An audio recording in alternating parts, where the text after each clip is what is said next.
In the Vidhan campus and the residential school in Mettupalayam, today Independence Day was being celebrated. So I was reminded by the father of the nation.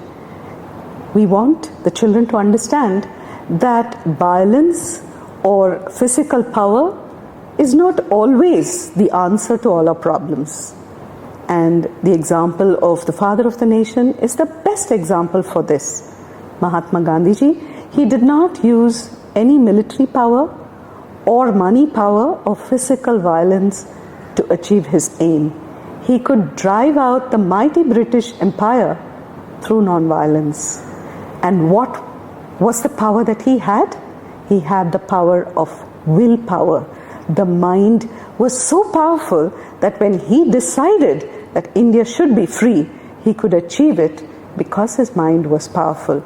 And therefore, the school management also helped us to get this message to the students that if they want to succeed in life, their minds have to be powerful.